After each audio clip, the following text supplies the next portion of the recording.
16-та недела, средина на април.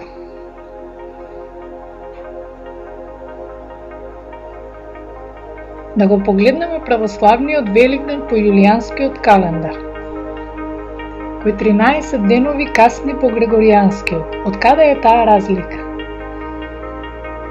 Земјиното патување околу Сонцето трае 365 денови и уште четвртина. Затоа секоја четврта година го додаваме 29 февруари, за да го одржиме чекорот со вистинската година. Јулијанскиот календар го вовел Јулиј Цезар. Тој отстапува само 2/3 од денот во еден век, што е помалку од 10 минути годишно.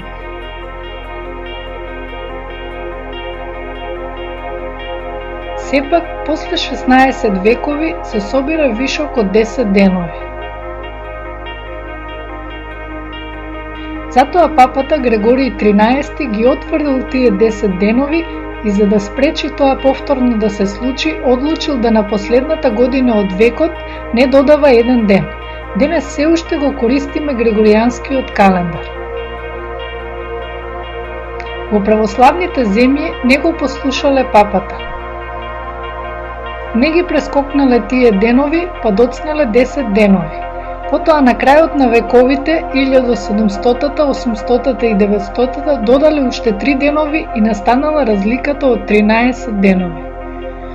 Календарите се различни, затоа што луѓето различно управувале со времето. Во февруари го гледаме Орион на југ околу 21 часот. Ќе го препознаете по главата, двете раце, двете нозе и појасот. Ако вечерва погледнеме, Орион го нема на југ. Ќе го најдеме десно, на југозапад. Орион е добар водич и ни помага да го замислиме земјиното патување. За година дена, Земјата поминува околу Сонцето круг од 360 степени. Тоа е по 1 степен на ден. Секоја ноќ во исто време го поместуваме погледот за 1 степен во лево, а звездите се поместуваат 1 степен во десно. Земјата го продолжува својот пат, поминуваат 2 месеци. За да го воочиме Орион, треба да гледаме десно, на југозапад.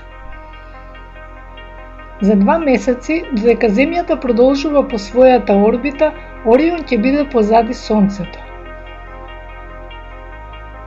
Секако нема да може да го видиме.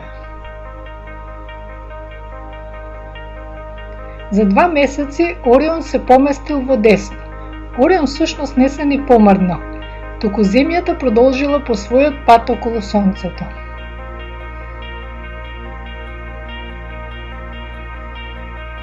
Кога се појавила Хейл-Боповата комета, се покажало дека сончевиот систем не е ограничен на планети. Непознати тела можат да се појават секој час, како што се нови комети или астероиди.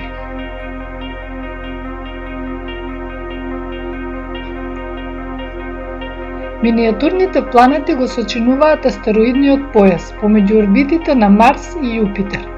Како настанале тие? Долго се верувало дека астероидите се остатоци од планетите уништени при судар. Сега мислиме дека настанале кога и сончевиот систем. Астероидите се веројатно остатоци од меѓузвездена материја која не се припоила кон планетите и лебди измеѓу Марс и Јупитер. Илјадници астероиди кружат по неправилни орбити, како некои несовесни вселенски возачи.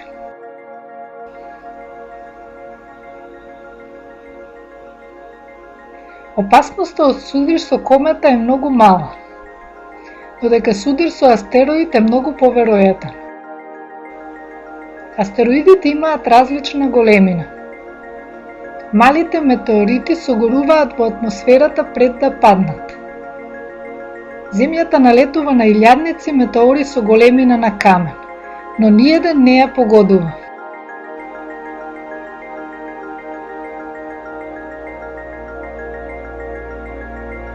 Астероид со големина на зграда падна во Сибир во 1908 година и уништи 2000 квадратни километри шума.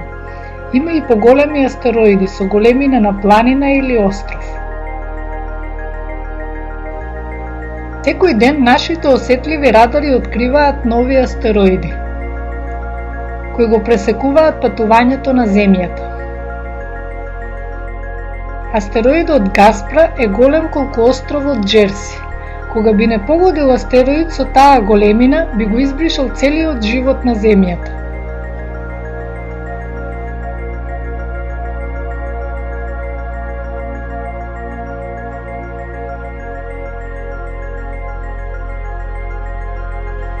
Ако видиме дека астероидот е на пат да се судри со Земјата, ќе мораме да испратиме ракета и да му го промениме правецот. Радарот на свемирскиот брод Земја засега не регистрира опасност. Научниците посебно ги интересираат кометите и астероидите. Пратија неколку летала во Вселената за да ги проучуваат. Астероидите можат да бидат покорисни од планетите за утврдување на потеклото на сончевиот систем. Планетите настанале со компресија на меѓузвездена материја. Во текот на милиарди години таа материја многу се променила. Била компресирана, загревана, топена и изфрлана од вулкан. На Земјата првобитната материја кружела во атмосферата и се менувала под влијанието на вода и ерозија. Астероидите се непроменети. Немаат атмосфера, ерозија и притисок. Тие се недопрени остатоци од сурова материја на сончевиот систем. Затоа се идеални за истражување на потеклото на материјата и нашето потекло, затоа што и ние сме исто така создадени од материја.